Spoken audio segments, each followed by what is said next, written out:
Bonsoir. Après l'interruption imprévue d'hier, je vais enchaîner avec l'enregistrement de la vidéo précédente. Mais permettez-moi d'abord de remercier ceux et celles qui m'ont envoyé des remarques. Sauf que ces remarques m'ont été envoyées en privé.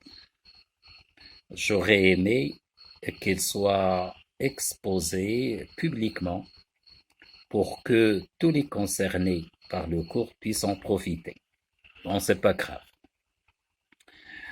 Elle concerne l'intitulé, donc certains me proposent d'afficher un intitulé du cours directement sur la vidéo. Bon, techniquement ça me dépasse, mais je suis en train de travailler sur cela. Deuxième remarque concerne des exemples à présenter au fur et à mesure de l'explication, notamment en ce qui concerne la transcription phonétique. J'en suis conscient, mais sachez que là où je me trouve, il n'y a ni tableau, ni feutre, ni brosse. Bon, un grand merci à une personne extraordinaire qui est en train de déployer des efforts considérables pour me permettre de surmonter tous ces obstacles. Salut, c'est Abdo et merci infiniment. Alors, je disais que le phonéticien travaille sur tous les sons articulés. Il aura donc plus de phonèmes à étudier qu'un phonologue. Pourquoi? Parce que le phonologue se limite aux phonèmes du système phonologique. Quand on dit par exemple en français nous avons 37 phonèmes, eh ben, il va se limiter à 37 phonèmes qu'il va étudier.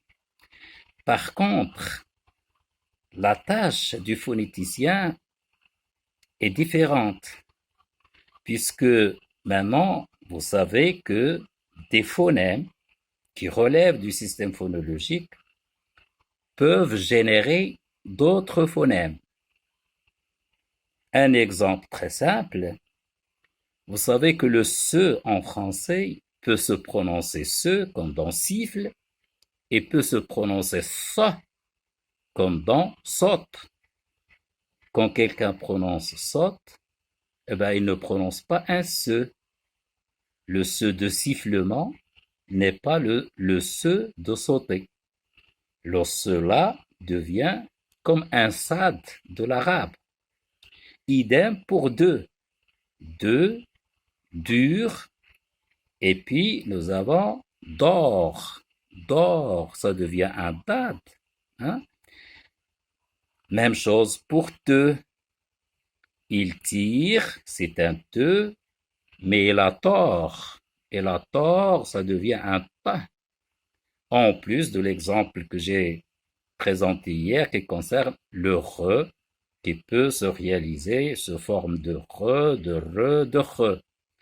Et vous voyez donc, il y a combien de phonèmes qui ont été générés pour le phonéticien. Le phonéticien, sa tâche est de travailler sur tous les phonèmes qui sont générés par d'autres phonèmes du système phonologique. Alors, lorsque nous passons de ce à ce, par exemple, et saute, là, nous avons ce qu'on appelle un phonème emphatique ou emphatisé. Emphatique quand il existe dès la base, et ce n'est pas le cas du français, hein, parce que dad en arabe est emphatique. Elle est dans le système en tant que phonème. En français, elle est contextuelle. Cette génération, elle est contextuelle.